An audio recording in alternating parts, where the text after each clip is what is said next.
Sometimes the people who are meant to find us arrive because of the tiniest accident, but maybe that's the kind of miracle we never saw coming. The night it all changed started with rain, not the soft, romantic kind, but the heavy, city-soaking kind that makes headlights blur and tempers fray. Ethan Calder stood in a high-rise boardroom, surrounded by people in suits and plans in motion. His voice was steady. His mind wasn't. He had just another hour left before sealing a deal that had eaten half his year when his phone buzzed. It was the sitter. He stepped outside, heart already tightening. "I'm so sorry, Mr. Calder," Simone's voice cracked through the phone. "My car broke down. I can't get to Ava tonight." A pause, then a breath. "My daughter has a fever," he said, quieter than he meant to. "I still have to finish here." "I called your assistant," she said. "She found someone." He didn't answer, just hung up. The deal no longer mattered, not like it did 10 minutes ago. By the time he walked into his apartment, the city lights flickering behind the glass, Ava was wrapped in her blanket, flushed cheeks peeking out, her tiny hand still gripping the same owl she'd slept with since she was 2. "Daddy," she whispered, barely awake. "I'm here, sweetheart," he whispered back. And then came the doorbell. He expected someone in a uniform, efficient, trained, distant. But standing there, soaking wet and holding a canvas bag like she'd run straight from a coffee shop, was someone else entirely. "Hi, I'm Nora. I think I might have gotten a message by mistake." Her hair was falling loose from a messy bun, and her sweater smelled faintly of cinnamon and rain. She didn't look like she was supposed to be there, and yet something about her felt oddly safe. "You're not Camilla's sister?" Nora blinked. "No, I'm sorry. I used to babysit for a family nearby." I thought, never mind. He should have sent her away. But Ava coughed then, that soft, helpless sound, and everything inside him cracked. "Even if it's a mistake," he said, voice rough. "Can you stay for the night?" She didn't hesitate long. Yes. And just like that, she stepped inside. She didn't ask questions. She didn't try too hard. She simply knelt beside Ava like she'd always belonged there. Checked her temperature, offered her water, whispered stories in a voice that knew how to soothe, not just speak.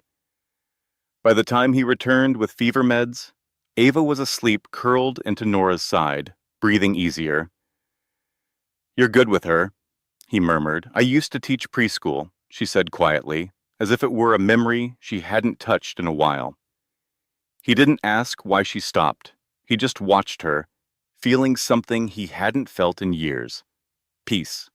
Not in the deal, not in the quiet, but in the simple, impossible way a stranger made his home feel less like survival and more like something that could heal. Nora's hands moved with a quiet tenderness as she adjusted the blanket around Ava, tucking it just beneath her chin like it was second nature. Her touch was so instinctive, so gentle, that Ethan felt something stir deep inside him, an ache he hadn't realized had been there all along. Later, in the kitchen, the scent of ginger and chamomile drifted into the stillness. Nora had found the tea, tucked behind rows of vitamins and protein shakes. She moved with ease, like she belonged, though neither of them dared say it. Ethan sat at the counter, staring at her like a puzzle he couldn't quite solve. How was it that someone who hadn't even been meant to show up had managed to settle his daughter's fever and his nerves faster than anyone else ever had? "I really am sorry," Nora said softly, wrapping her hands around a warm mug. "I honestly thought the message came from a family I used to work with. I wasn't supposed to be here tonight." He looked up, voice quiet but steady. "You showed up when it mattered. That's what counts." They didn't speak for a while after that. Just sat there in the soft glow of the kitchen lights, the hum of the city outside rising and falling like a distant lullaby. "She's a lovely little girl," Nora said eventually, glancing toward the hallway. You must be doing something right. Ethan let out a breath, half laughter, half exhaustion. Some days I feel like I'm just holding everything together with tape. You're not the only one, she said gently. He studied her for a moment, then really saw her, noticed the quiet weight in her expression, the softness that had been shaped by something harder. You're good at this, he said. Are you sure you're not still teaching? A small smile tugged at her lips, but it didn't quite reach her eyes. It's complicated. He didn't push. Something about her presence told him she was carrying her own story, one she wasn't ready to unfold just yet. As rain brushed against the glass, the silence between them shifted. It wasn't awkward, it was full of things unsaid. And for the first time in a long time, Ethan felt the edges of his solitude soften. They walked to the hallway together. Ava lay there peacefully on the couch, cheeks still rosy, but no longer burning. She looked so small beneath the blanket, her breath slow and even. Ethan returned with 2 cups of tea. One of them gently offered. She's out for the night, Nora whispered. He nodded. Because of you. Nora smiled, wrapping her hands around the cup again. Sometimes all a child needs is someone to really see them, and maybe a little ginger tea. A rare laugh escaped him, low and brief, but real. I should hire you. She raised an eyebrow. Bit unconventional for a job interview, considering I showed up by accident. You showed up when no one else did, he said simply. They ended up sitting on opposite sides of the long leather couch, the city's lights flickering silently through the windows behind them. For a while, they didn't talk, just sat there, 2 people suspended between grief and gratitude. Nora's eyes wandered to the photos on the shelf, one of Ethan and a much younger Ava. Another of a woman with laughter in her eyes and warmth in her smile. She was beautiful, she said quietly. Ethan followed her gaze, his voice distant. She was everything. Silence settled again, but this time it felt sacred. I'm sorry, Nora whispered. She passed 2 years ago, he replied. Cancer. It was fast. Nora didn't say anything. She didn't need to. Her silence was enough. It's just been me and Ava since then. Nannies come and go, schedules shift. But life doesn't pause just because your heart's trying to catch up. And Nora listened. Not like someone collecting details, but like someone who recognized the ache, the weight of unfinished healing. Do you get help? She asked gently. My parents are across the country, he said. Then, after a beat, her parents? That's complicated. They both glanced toward Ava, who stirred slightly in her sleep, letting out a soft sigh that felt like it echoed through the room. She's strong, Nora murmured. Stronger than me some days, Ethan replied. Nora hesitated. You're doing a good job, she said finally. He turned to her, surprised by the certainty in her voice. You've known me for all of 2 hours. 2 hours, she said, is more than enough to see how your world stops when she cries, and how everything in you moves just to make it okay again. Ethan didn't answer, but something shifted in his chest. A slow, unfamiliar warmth rising through the cracks. You've only known me for a few hours, Ethan said, eyebrows slightly lifted in surprise. Nora looked at him, calm and sure. Sometimes a few hours is all it takes to notice what matters. The way you looked at her when she cried, it was like the world stopped, like nothing else could possibly compete with her pain. Something shifted in Ethan's jaw, something quiet and vulnerable. For the first time in a long while, he let himself feel the weight of those words and didn't rush to hide behind logic or control. There was something about Nora, the kind of presence that didn't require answers, the kind that allowed silence to be healing, not heavy. He took a breath. Someone like you, why aren't you in a classroom? You seem born for it. Nora's hand stilled on her tea mug. Her fingers curled slightly. I had a student, she began, voice soft and deliberate. There was an accident. He got hurt. She stared into the steam rising from her cup like it held the memory. No one blamed me, but I did. I couldn't let it go. Ethan didn't interrupt. He just let her speak. I stepped back, then kept stepping back, and eventually I just stopped going back altogether. A long pause. I think, she said, barely above a whisper, I forgot how to be around children without feeling afraid. Ethan tilted his head gently. You didn't seem afraid tonight. A faint smile touched her lips. Ava made it easy. The quiet that followed wasn't empty. It was safe. Like two people, once strangers, now recognizing something in each other they didn't know they'd been missing. Eventually, Ethan stood. There's a guest room down the hall, he said. Ava sleeps better when someone's close by. And I trust you. Nora looked at him, blinking slowly. Are you sure? He nodded. I haven't been sure about much lately, but this feels right. She followed him quietly, pausing once more at the couch where Ava still slept, her small chest rising and falling in soft rhythm. Thank you, Ethan said quietly. For tonight. Nora smiled. Thank you for letting me stay. The door clicked gently behind her, but Ethan didn't move right away. He stood there for a long moment, staring at the space she'd filled not with noise, not with questions, but with something he hadn't felt in a very long time. Lightness.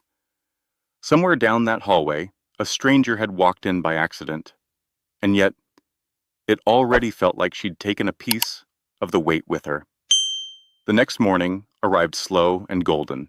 Sunlight filtered through the curtains in soft strips, falling across the quiet apartment. Ethan was already dressed, pacing the kitchen in a crisp suit, phone pressed to his ear while he absent-mindedly poured cereal into a bowl. Ava sat at the counter in her pajamas, feet swinging back and forth, tapping against the stool. She was playing with her spoon, eyes still a little sleepy, but far less feverish. And then, in the doorway, Nora. She stood there in simple jeans and a soft gray sweater, her hair loosely tied back, her presence warm without saying a word. Good morning, she said, her voice a gentle hush. Ava's entire face lit up. Miss Nora! Ethan turned, caught off guard by the burst of joy from his usually quiet little girl. Well, he smiled, I guess someone's glad to see you. Nora walked over, kneeling beside Ava. How's the fever? She asked. It's gone, Ava said proudly. I feel like pancakes. Ethan raised an eyebrow. You barely ate toast last night. I changed my mind. Nora chuckled. Mind if I make her some? I'm a bit of a pancake wizard. Ethan hesitated, then stepped aside. Be my guest. Within minutes, the kitchen was filled with the scent of vanilla and cinnamon. Nora moved with the easy confidence of someone who had done this 100 times before. Flipping pancakes with flair, adding blueberries shaped like stars. I didn't even know we had blueberries, Ethan muttered.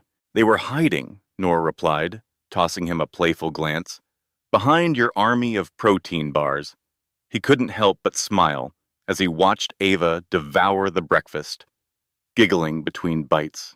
He hadn't seen his daughter this alive in weeks, not even with family, and certainly not with anyone he'd hired. After the dishes were cleared, Nora leaned gently against the counter. If you need help again today, I'm free. You don't have other plans? She shrugged. Not anymore. Ethan paused. He knew this wasn't a job offer she was accepting. It wasn't transactional. It felt different, real, personal. She was choosing them. I'd appreciate that, he said quietly. And just like that, one day turned into 3. Then a week. Nora didn't just help. She became part of their rhythm. She took Ava to the park, showed her how to fold paper cranes, listened to the same bedtime story 6 times, with the same energy every time. And Ethan came home to something he hadn't known he needed. Laughter echoing down the hallway, the soft hum of piano music, the sound of his daughter truly happy.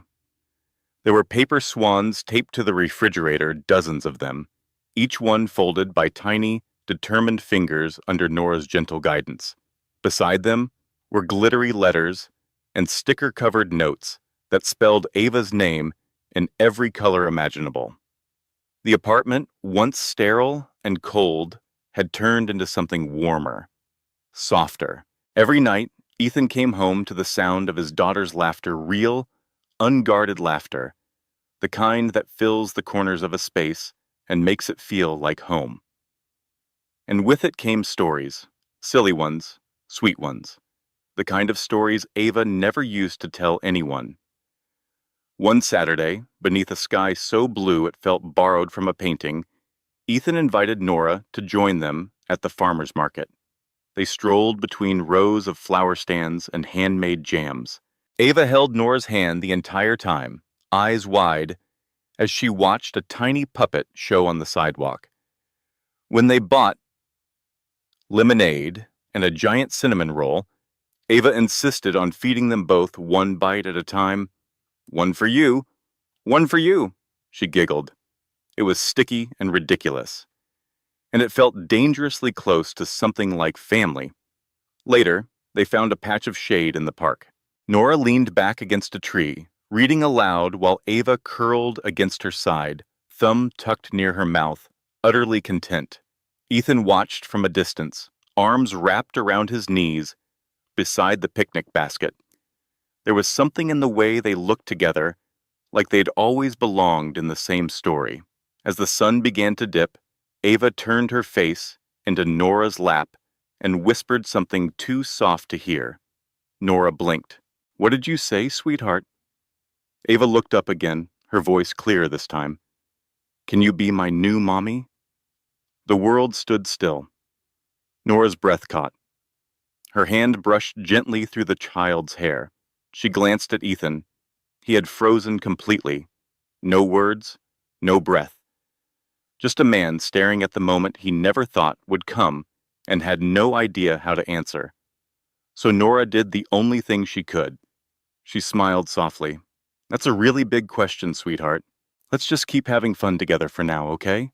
Ava nodded, and a minute later fell asleep right there in her lap. Ethan finally exhaled and walked over, lowering himself to sit beside them. He didn't speak. He just watched. "She's never said that to anyone before," he said, voice low. "I didn't know what to say," Nora admitted. "You said exactly the right thing." They sat there as twilight wrapped around them, no longer strangers, passing time, but people quietly realizing that what they were building was beginning to feel like something real. The next week passed in a blur of soft mornings, shared meals, and slow evenings filled with books and Ava's messy, beautiful art. To the outside world, they might have looked like a picture of happiness, but inside, something had begun to shift. Ethan was still kind, still present, but quieter now, thoughtful, a little more distant. He smiled when Ava ran to Nora with a new drawing. He laughed when she insisted Nora sit beside her for bedtime stories, but something in his gaze had drifted, like he was watching it all from slightly behind a wall. One evening, after a long afternoon at the aquarium, Ava fell asleep early. Ethan found Nora in the living room, sorting colored pencils by shade as a soft playlist played in the background. He cleared his throat gently. "Dinner's almost ready. You're welcome to stay, if you'd like." She looked up and smiled. "I'd like that." But something in his voice made her pause, a hesitance she hadn't heard before. Later, with Ava tucked in bed, they sat at the dining table. The air between them had grown still, heavy with words waiting to be said. Nora pushed her half-finished plate aside. "Ethan, is everything okay?" He didn't respond right away. Instead, he stared at the glass of water in his hand like it held the answer. "This, whatever we've been building," Nora waited. "It's starting to feel like more than I expected." Her heart skipped. "And that's a problem?" she asked, quietly. He shook his head. No, it's just complicated. She nodded slowly. You're scared. He didn't deny it. I'm terrified, he said honestly, of letting you in, of Ava getting too attached, of losing it all again. Her eyes softened.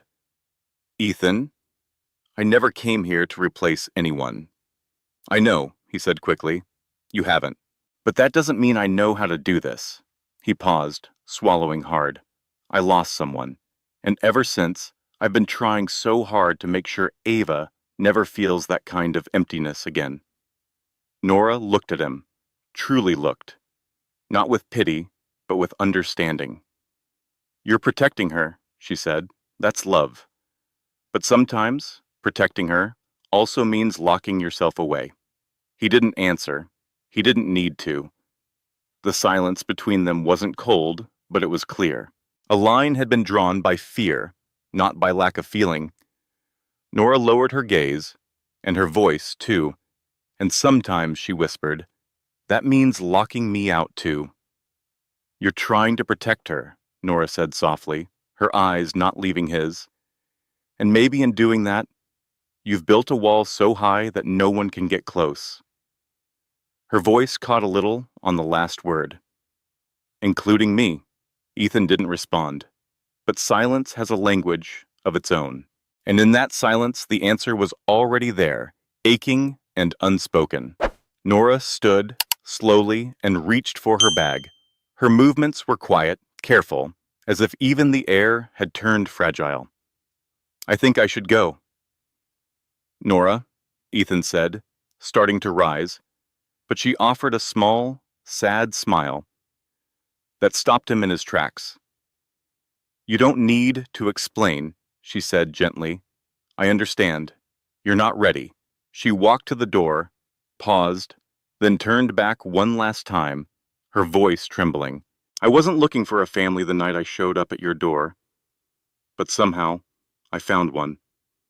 And now I don't know how to leave it without breaking something inside me. And then she was gone.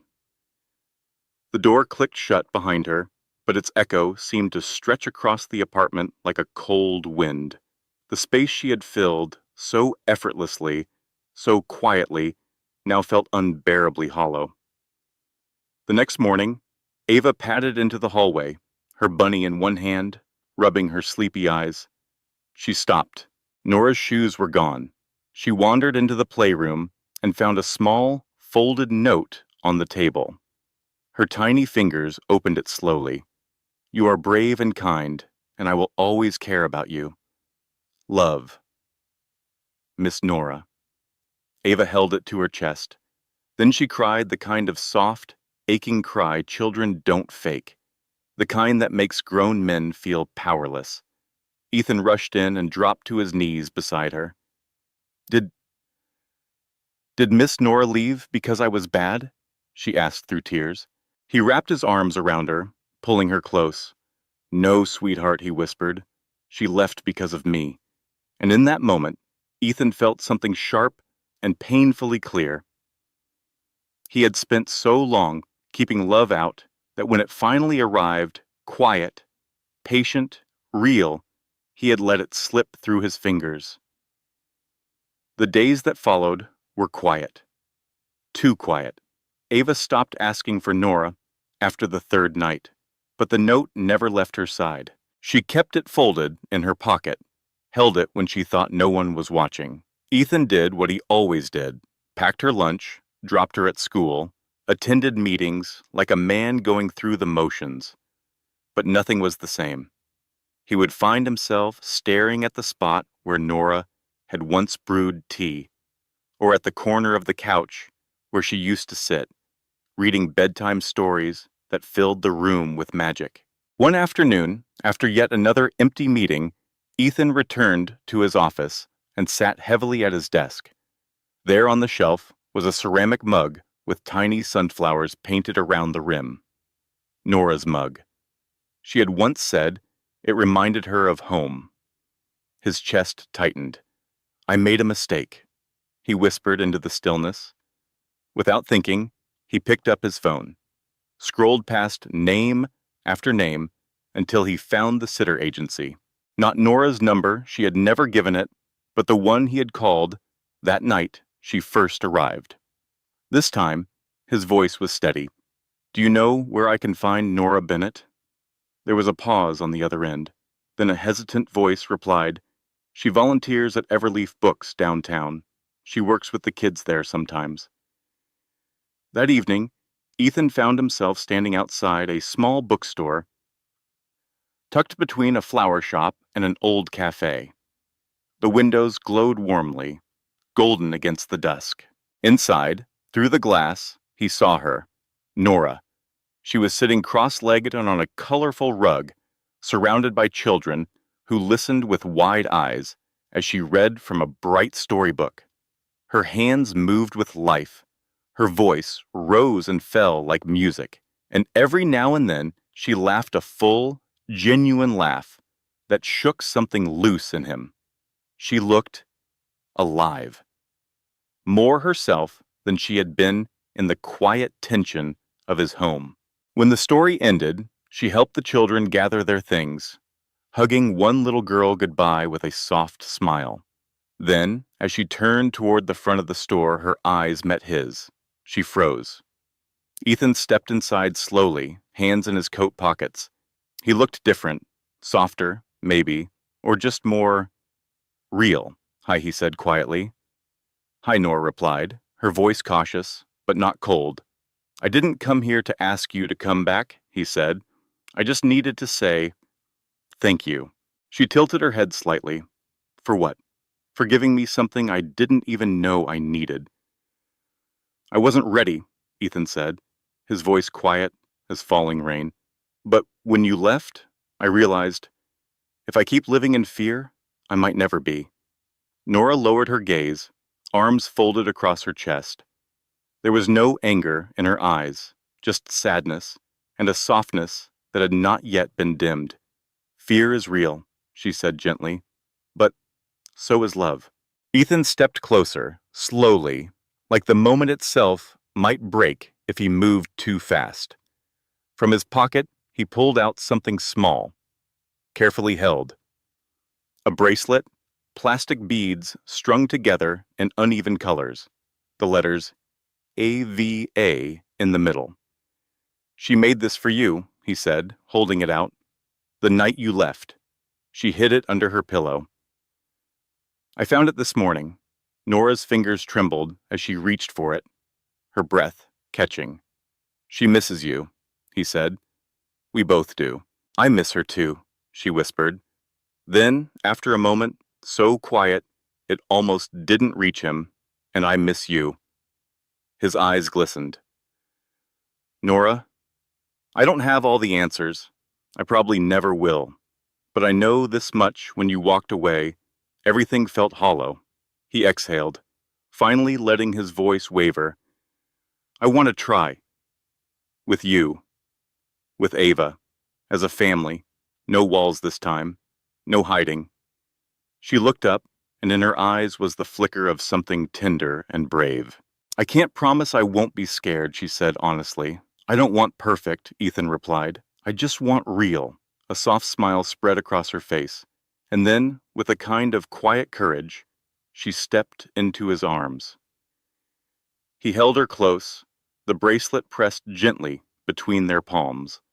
It was not dramatic, it was not grand, but it was everything, a second chance, and this time he wouldn't let go.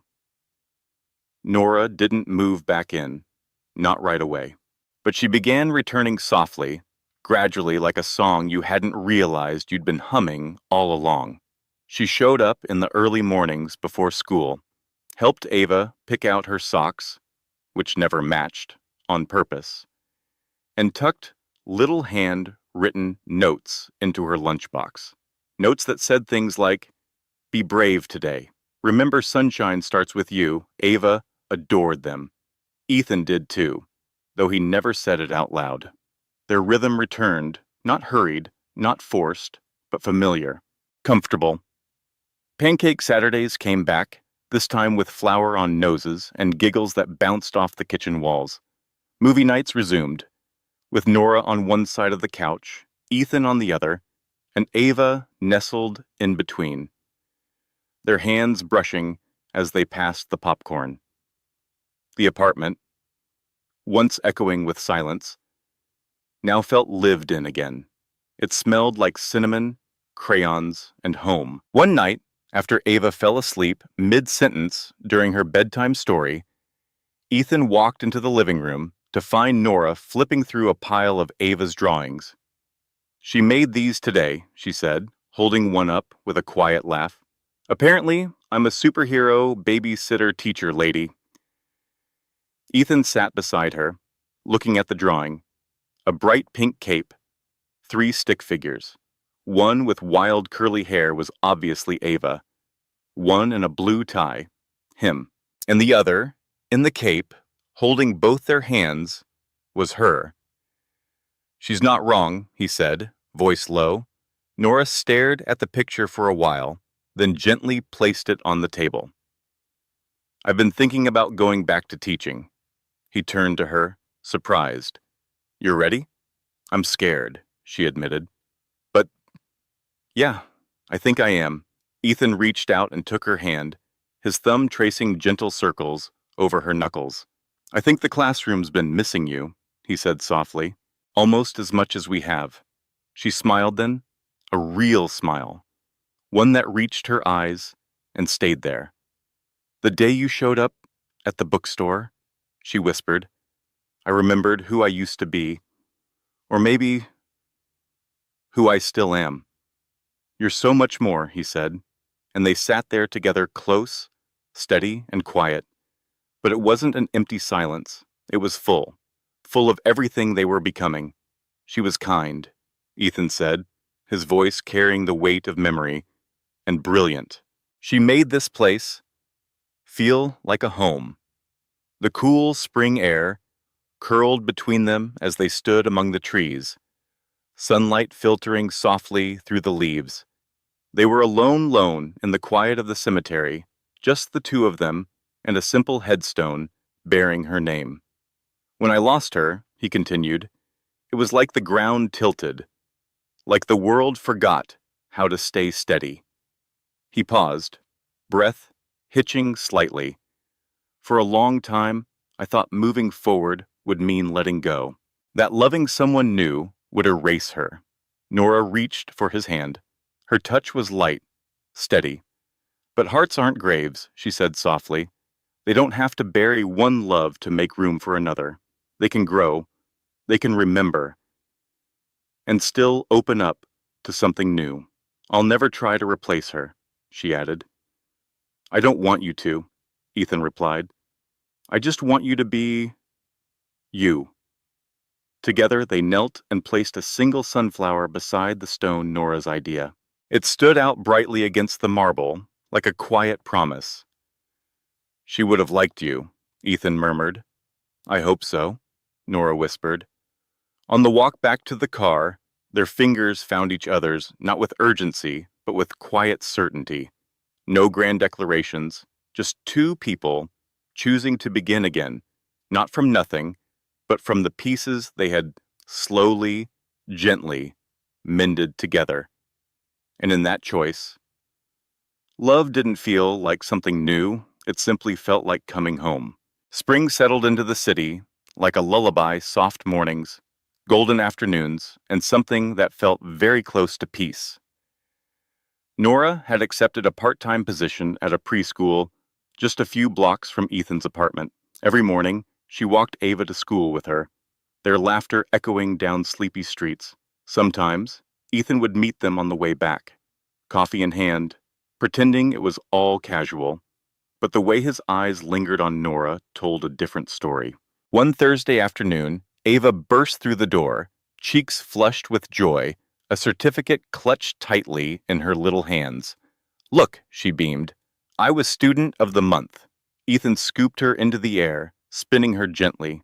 "That's amazing, sweetheart," Nora clapped proudly. "You've been so kind to your friends, such a good listener. Of course they picked you." Ava's eyes sparkled. "We're having a ceremony. Will you both come?" "Wouldn't miss it for the world," Ethan said. The day of the ceremony. Ava stood on stage, small but confident, surrounded by classmates and blinking under the bright lights. When her eyes found Ethan and Nora seated together in the front row, her grin stretched so wide it made her cheeks puff up. After the applause, she ran straight into their arms. "I'm so glad you're both here," she whispered. Later that night, after cupcakes and a wild living room dance party, Ethan tucked her into bed. She clutched her bunny close, her voice soft. "I hope Miss Nora stays forever." He kissed her forehead, the weight of her words pressing against his chest. "Me too, baby girl." Back in the living room, Nora was folding laundry, humming quietly to herself like she'd always been there. Ethan stood watching for a long moment before stepping closer. "You've become a part of everything here," he said. She looked up, a little shy, her cheeks pink. "I hope that's okay." He smiled. "It's more than okay." Then after a pause, "Would you have dinner with us this Friday? No toys, no TV, just a real dinner. Just us." Nora blinked, caught off guard, then smiled slowly. "Are you asking me on a date, Mr. Calder?" "I believe I am," he replied with a smirk. "Then I'd love to." Friday night came. Ethan had clearly overthought it, wearing a navy button-down, setting the table with candles, and even attempting to cook, which Nora gently rescued. But none of that mattered. Ava sat in her booster seat, face glowing, twirling her fork in the pasta. "This is fancy," she declared. Then, lifting her apple juice like a toast, she grinned. "To us," she said proudly. "Our family." The candlelight flickered gently between them, shadows dancing along the walls as they exchanged a glance that said more than words ever could. Ava had gone to bed hours ago, her laughter still echoing faintly in the warmth of the apartment. Nora stepped out onto the balcony, drawn by the soft breeze and the glow of the city stretching endlessly below. "She's happy," she said, her voice barely above a whisper. "She's happy because of you," Ethan replied, stepping up beside her. Nora shook her head slowly. "Because of us." Ethan turned to her then, eyes reflecting more than just the city lights. "You've changed everything," he said. "You brought color back into this life, into our life." Then, with a quiet breath, he reached into his pocket and pulled out a small velvet box. Nora froze. "I'm not asking for forever tonight," Ethan said quickly, opening it to reveal a delicate gold ring with a single, simple diamond. "I'm just asking you to say yes to now, to pancakes, to socks that never match, to books left open on the floor, to all of it with me." Nora's eyes filled, 1,000 unspoken memories flooding her chest. "Yes," she whispered, her voice breaking into a smile. 1,000 times, yes. From the hallway came a sleepy voice. "Did someone say pancakes?" They both laughed quiet, full-bodied laughter that reached all the way to the spaces they'd once believed were beyond healing. Ethan slid the ring onto her finger, his eyes soft and full of something ancient and new all at once. In that moment, there were no ghosts, no missing pieces, no what-ifs. Only the three of them, and it was more than enough. 1 year later, sunlight poured through the trees of a quiet garden behind a little brick townhouse. White chairs lined a cobblestone path, petals scattered like memories beneath each step. There were no flashing cameras, no headlines, just close friends, a few colleagues, and Ava, who had proudly declared herself flower girl, ring bearer, and boss of everything. Nora stood at the end of the aisle in a soft ivory dress, simple, timeless. Her eyes sparkled as she met Ethan's under a canopy of white blossoms. Ava held Nora's hand tightly in one, a bouquet in the other. When Nora reached them, Ethan took her hands in his and said, voice warm and sure, "You walked into my life by accident, but loving you has been the most intentional thing I've ever done." Nora's voice trembled. "I didn't know I could find home in someone else's arms, but you and Ava, you're the home I never even knew I was allowed to dream about." The officiant smiled gently. By the power vested in me, he said, I now pronounce you— You can kiss her, Ava blurted out. Everyone laughed. Ethan did. Their kiss was soft, steady, certain. Ava threw petals into the air like confetti, her joy spilling out into the spring sky. The reception was as honest as the love that built it, folding chairs, fairy lights, mason jars filled with lemonade, a chocolate cake decorated unevenly by Ava herself.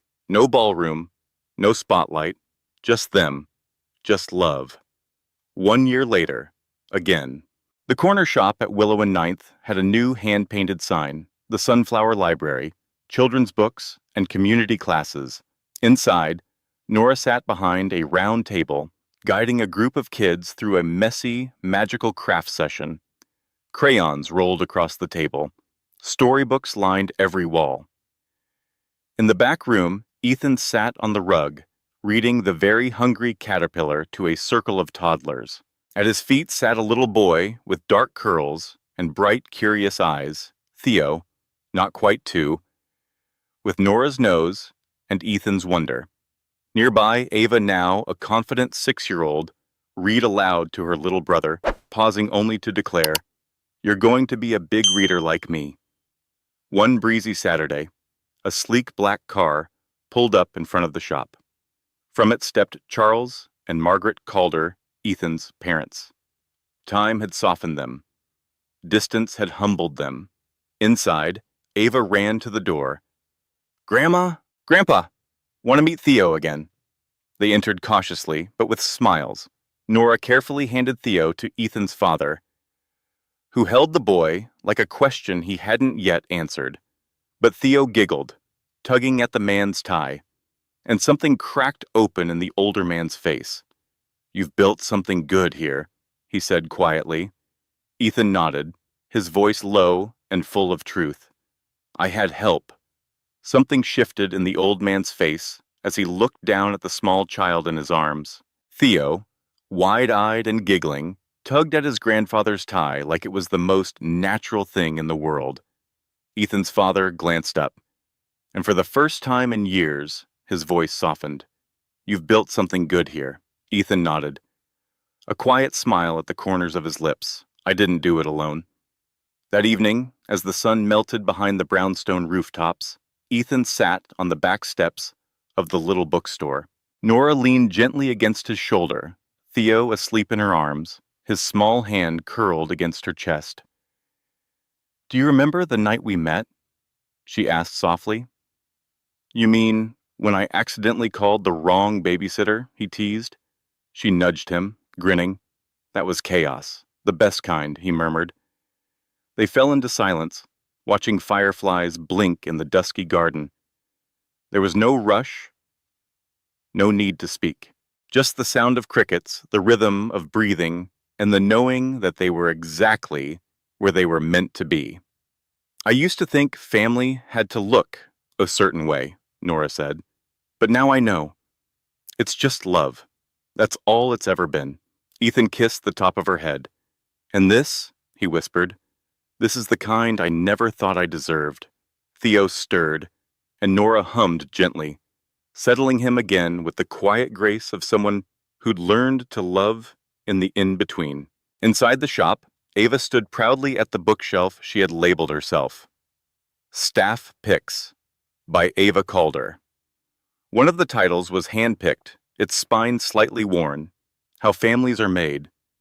Below it, a simple sentence in Ava's careful handwriting, not by blood, but by showing up, by staying, by loving even when it's hard. And above it all, painted across the wall in bright, hopeful letters, You belong here. The Calder family, messy, loud, imperfect, had found everything they never knew they needed. Each other. Thank you for walking with them. Through quiet beginnings, unexpected turns, and love that unfolded, not all at once, but piece by piece. They reminded us, family isn't about perfect starts, it's about the people who stay, about those who choose love again, even when it once broke them, and sometimes the wrong number leads to the right person. And sometimes, love doesn't arrive when we're ready. It arrives when we need it most. If this story touched you, made you smile, or stirred something quietly beautiful inside you, we invite you to stay a while with Shining Stories. Each week, we bring you moments of healing, hope, and the quiet magic of human connection. Hit subscribe. Let us keep telling stories that meet you where you are and remind you that you're never alone. Thank you truly for being here, for giving your time, your heart, and your presence to this story.